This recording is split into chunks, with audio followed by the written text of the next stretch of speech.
visualisasi pemodelan enterprise ya di pertemuan keempat ini. Nah, topik yang akan kita bahas yaitu di sini diantaranya ada poin, model view, dan visualisasi, lalu visualisasi dan interaksi. Nanti topik ini kita akan coba bahas di pertemuan kali ini. Ya, langsung saja. Nah, di sini viewpoint mendefinisikan itu sebuah abstraksi kumpulan model yang menggambarkan enterprise arsitektur yang ditujukan untuk memenuhi pertimbangan stakeholder tertentu. Nah, jadi kita lihat di sini berdasarkan definisi tadi, yaitu view ditujukan bagi kumpulan stakeholder dan pertimbangan mereka. Nah, di sini ada view dan ada viewpoint, di mana view ini adalah apa yang dilihat, lalu viewpoint adalah dari mana melihatnya. Nah, jadi maksudnya adalah di sini kalau kita lihat itu ditujukan bagi kumpulan stakeholder dan pertimbangan mereka. View adalah apa yang melihat, viewpoint adalah dari mana melihatnya. Jadi kan di dalam suatu organisasi itu terdapat beberapa bagian atau departemen, katakanlah ya. Di instansi itu ada bagian-bagian, ada departemen di setiap perusahaan itu pasti kan mempunyai bagian yang berbeda-beda. Nah, view ini bisa dikatakan ini adalah sebuah bagian dari setiap departemen yang ada di dalam instansi atau perusahaan tersebut. Jadi kan apa yang dilihat? Jadi kita misalkan melihat bagian keuangan, bagian akademik gitu ya, kalau kita lihat atau kita ambil contoh di dalam sebuah kampus, ada bagian keuangan, bagian akademik, lalu ada marketing misalkan seperti itu. Nah, viewpoint ini kan dari mana melihatnya? Lalu setelah kita melihat apa yang kita lihat, misalkan bagian akademik nih, nah baru di bagian akademik itu viewpointnya atau detailnya itu seperti apa? Jadi view itu adalah secara globalnya atau umumnya ada bagian apa saja, atau view itu adalah bagian apa. Lalu viewpointnya adalah di dalam bagian tersebut ada kebutuhan alur proses seperti apa sih. Supaya ini ditujukan bagi kumpulan stakeholder dan pertimbangan mereka. Jadi ketika kita melihat viewpointnya misalkan akademik, view-nya adalah akademik, maka viewpoint dari akademik itu harus ada proses apa saja sih yang berjalan di dalam akademik ini. Ya, itu yang memang harus dilihat, lalu kita mencari informasi berdasarkan stakeholder yang memang terlibat di dalam proses tersebut gitu ya. Nah, ini jadi tujuannya adalah viewpoint arsitektur itu biar kita mengetahui di setiap bagian itu ada kebutuhan apa saja sih gitu ya. Karena kalau kita hanya melihat keuangan akademik gitu kan, itu baru melihat view-nya saja, apa yang kita lihat. Lalu di dalam setiap view itu viewpoint-nya apa gitu kan. Maka kita harus mengetahui di dalamnya itu ada kebutuhan seperti apa saja.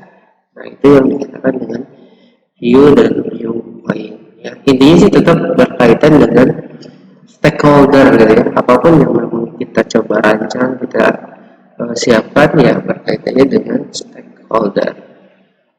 Nah, viewpoint arsitektur gitu kan, membuat fokus pada aspek tertentu dari deskripsi arsitektur yang ditentukan oleh pertimbangan stakeholder. Jadi viewpoint menjadi sarana komunikasi mengenai aspek tertentu dari arsitektur, spesifikasi kesepakatan untuk membuat dan menggunakan view. Nah, jadi tetap intinya ini pertimbangan stakeholder.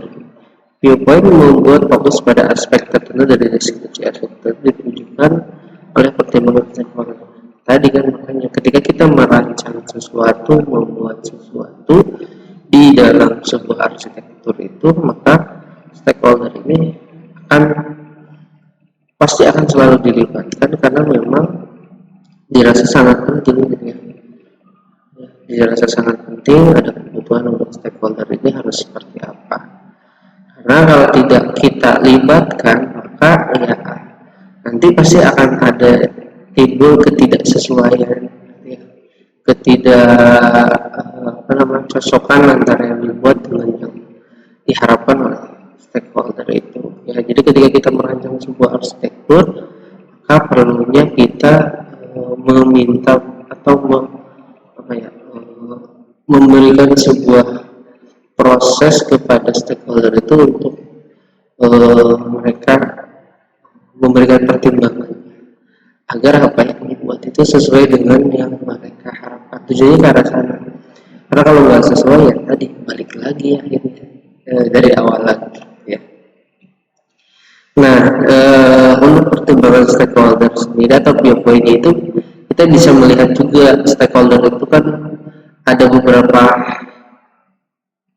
levelnya, dalam artian ada sesuai dengan bagiannya. Jadi kan apa yang memang dicari tadi viewpoint itu misalkan detail dari setiap bagian. Di setiap bagian itu kan punya stakeholdernya sesuai dengan tingkatannya. Nah, maka di setiap tingkatan itu ya perlu kita mengetahui juga ya, karena kemungkinan dari setiap tingkatan itu akan adanya perbedaan pemahaman dan kebutuhan ya.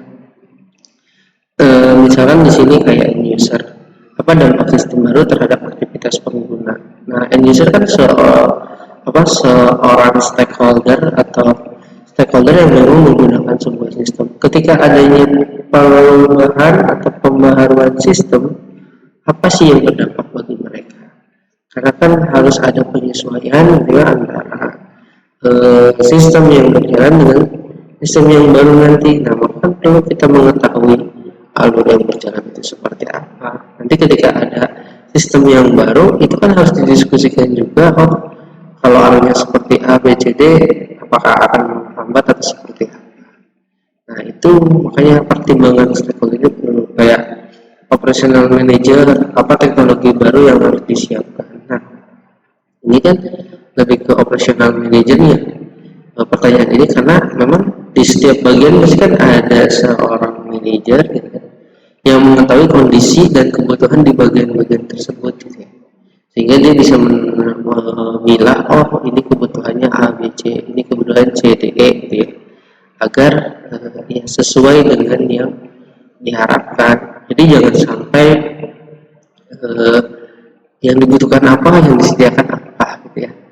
Nah, makanya kalau manajer itu kan kadang dibagi-bagi atau di setiap bagian itu ada manajer sendiri agar lebih memfokuskan kebutuhan dari bagian tersebut itu apa gitu, misalkan seperti itu.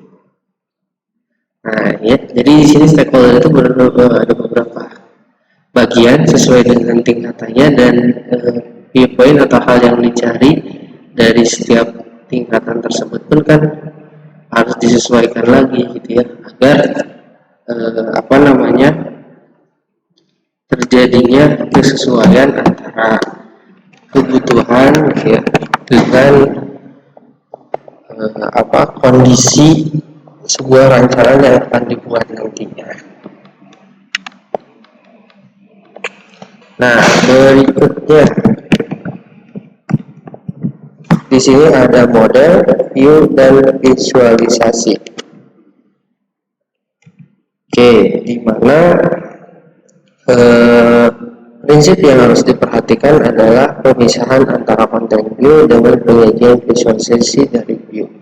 Nah, di sini ada penyajian visualisasi view bisa dalam berbagai bentuk seperti diagram standar, tabel, kartun, atau visualisasi dinamis seperti film. Nah, berikutnya ada content view, di mana pemilihan model atau simbol dari arsitektur dan diekspresikan melalui konsep pemodelan. Nah, jadi maksudnya adalah di dalam kita menyajikan sebuah visualisasi view itu lebih disarankan atau bisa digunakan dalam berbagai bentuk, misalkan seperti diagram gitu kan. Kalau diagram itu misalkan ada diagram BPMN atau diagram flow dokumen gitu ya, sesuai dengan kebutuhannya, atau dibuat kartun, atau intinya tampilan yang lebih menarik yang sekiranya bisa memudahkan stakeholder itu dalam melihat hasil yang disajikan. Karena kan kalau hanya dalam bentuk narasi, kadang kita pun masih agak suka kebingungan, oh ini maksudnya apa gitu ya, oh ini alurnya seperti apa. Tapi kalau sudah digambarkan dengan sebuah diagram ataupun yang lainnya, sehingga bisa mempermudah orang dalam melihat alur prosesnya seperti apa gitu ya. Jadi maksudnya seperti itu. Nah, contoh di sini ya, pembuatan perubahan pada view dan visualisasi diatur melalui viewpoint. Nah, ini ya, digambarkan misalnya seperti ini diagram. Oh, ini seorang arsitektur, dia membuat sebuah view lalu dilihat hasil visualisasinya dilihatkan kepada stakeholder. Apakah sesuai dengan viewpoint atau detail dari bagian tersebut? Kalau tidak sesuai, maka akan adanya update atau perbaikan gitu ya, sesuai dengan yang diharapkan gitu ya. Nah, makanya digambarkan seperti ini. Oh, jadi terlihat nih alirannya dari mana ke mana gitu ya, untuk mempermudah orang bisa lebih cepat memahami, intinya itu ya, dibanding dengan hanya sebatas narasi saja. Nah, berikutnya ada visualisasi dan interaksi. Visualisasi bersifat interaktif. Visualisasi dapat mengubah model karena interaksi dengan stakeholder. Dampak dari interaksi pengguna dengan visualisasi dapat menjadi perubahan dari view. Nah, jadi visualisasi dapat mengubah model karena interaksi dengan stakeholder. Tadi karena sudah digambarkan dengan diagram, dengan film atau kartun dan sebagainya, sehingga stakeholder itu dapat lebih mudah mencerna atau lebih mudah mengetahuinya, sehingga bisa lebih cepat dalam proses interaksinya, yang menyebabkan ini kan pembaharuan gitu kan. Tujuannya kan itu ya, agar adanya pembaharuan. Nah, dengan adanya interaksi ini kan pasti visualisasi dapat menjadikan pembaharuan dari view ini. Nah, dengan kita melihat atau stakeholder bisa melihat alurnya seperti apa, interaksinya, sehingga dengan cepat pembaharuan dari view tersebut bisa segera direalisasikan. Karena kan ya tadi ya, kalau hanya sebatas diskusi, hanya sebatas narasi kan kadang bingung gitu orang, karena setiap karakter orang atau stakeholder itu berbeda-beda kan. Ya, jadi kita sebagai arsitekturnya harus bisa menyesuaikan sesuai dengan kebutuhannya. Nah, ini kan contohnya gitu ya, misalkan yang ada salah satu bagian dari sistem CRM yang ingin dihapus gitu kan. Nih, misalkan yang ini. Nah, ini yang sudah dihapus. Nah, misalkan ketika kita mau melakukan seperti ini kan, kalau tidak ada gambaran seperti ini, ya bingung pasti kan stakeholder, maksudnya nanti gimana, terus proses dari satu ke yang lainnya seperti apa. Nah, tapi kan dengan digambarkan seperti ini, di mana dari legal aid CRM ini yang awalnya ada interaksi dengan web portal, lalu dengan legal aid back office gitu kan, yang langsung ke legal aid ini, oh ternyata pembaruan, oh bisa diatasi dengan yang langsung dari sistem CRM masuk ke legal aid yang tadinya dari tidak ada kaitannya dengan CRM sistem ini. Nah, ini kan jadi dengan seperti ini bisa lebih enak menggambarkan ke stakeholder, lalu stakeholder pun bisa lebih cepat memahami, karena oh mereka tahu ya alurnya dari sini, yang harusnya seperti ini berubah jadi seperti ini, sehingga tergambarkan kalau prosesnya itu tetap berjalan, misalkan seperti itu ya. Jadi tidak ada masalah ketika nanti memang harus diaplikasikan, misalkan seperti itu ya. Nah, ini panduan menggunakan viewpoint, ada scoping, ada create, validasi, obtaining, sama informing ya. Jadi scope itu kita harus memilih scope-nya atau menentukan batasannya ya. Jadi ketika kita membuat sebuah rangka di satu bagian itu atau rancangan di satu bagian, maka kita harus menentukan batasan-batasannya harus seperti apa. Nah, sebisa mungkin ketika kita menentukan viewpoint atau tadi ya keinginan pertimbangan dari setiap stakeholder itu, kita tentukan berdasarkan kebutuhan dari proses bisnisnya, tidak berdasarkan dari keinginan masing-masing. Maksudnya gini, karena kalau kita hanya mengikuti keinginan setiap orang, pasti tidak akan ada selesainya. Hari ini sampai A, besoknya minta ada perbaikan jadi B, besoknya lagi ada perbaikan jadi C, karena kan keinginan setiap orang itu tidak ada cukup, tidak ada puasnya. Ya, sederhananya kita beli sepeda motor kan secara proses sederhananya sesuai yang dikeluarkan oleh perusahaan. Tapi setelah kita dapat punya motor, oh kayaknya kalau bannya dibuat lebih besar lebih bagus. Oh kalau misalkan knalpotnya dibuat racing lebih bagus. Nah maksudnya seperti itu. Jadi ketika kita menentukan skop atau batasan-batasan, sesuaikan dengan memang alur dari proses bisnisnya. Oh iya sesuai atau tidak, agar tadi tidak terlalu panjang lebar kemana-mana yang akhirnya tidak selesai-selesai. Nah lalu ketika membuat atau membuat sebuah viewpoint gitu ya, aktualnya buat view sesuai dengan yang akan digunakan.